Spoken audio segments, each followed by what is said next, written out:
In this video, we'll discuss why it's the worst time to buy versus rent in nearly 30 years. People in the housing market are facing a trifecta of challenges: near 8% mortgage rates, tight inventory, and sky-high prices. The cost of buying a home versus renting one is at its most extreme since at least 1996. The average monthly new mortgage payment is 52% higher than the average apartment rent, according to CBRE analysis. The last time the measure looked this out of whack was before the 2008 housing crash.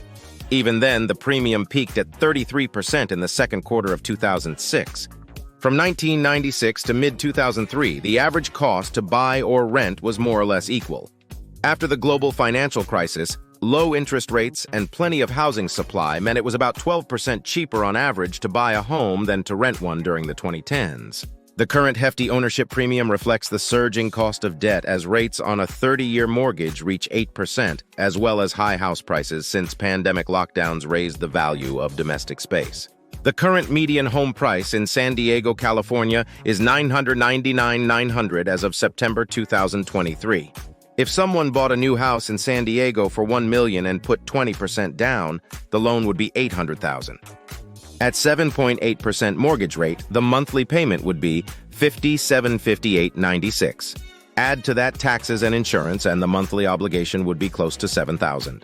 The average rental price for a 3-bedroom in San Diego is about $4,000 a month, depending on the location. For this example, we can see that renting is $1758.96 a month cheaper than owning when we compare the monthly rent to the monthly mortgage payment. If we take into account property taxes and insurance, owning is 75% more expensive than renting per month. That's outrageous, and many agree, and that's why so many homebuyers are on the sidelines. Rising house prices make it hard for renters to scrape together a 10% down payment, let alone afford spiraling mortgage costs. A lot of first-time homebuyers are sitting on the sidelines trying to save enough for a down payment while waiting for prices to settle. In order for the rent versus buy comparison to come back into balance, we need prices to come down or interest rates to fall, or some combination of both. It seems like for this to happen, we need a harsh recession to reset the market. A prolonged recession can force many would-be sellers to finally list their homes, allowing inventory to rise. Also, a prolonged recession will give the Fed the right reasoning to lower rates in order to ignite the economy. One of the biggest issues facing the housing market right now is that there is historically low inventory. 80% of homeowners have an interest rate at 5% or lower. That gives homeowners an incentive to hold out on selling, which is squeezing supply. During the pandemic, rents skyrocketed in many areas due to the increased mobility many workers had given work from home. But rents have since stabilized and have actually decreased in many areas as consumer budgets are getting tighter, new construction inventory is increasing rental supply, and work-from-home trends are reversing. Looking back to 2006, it just felt like the housing market was out of equilibrium.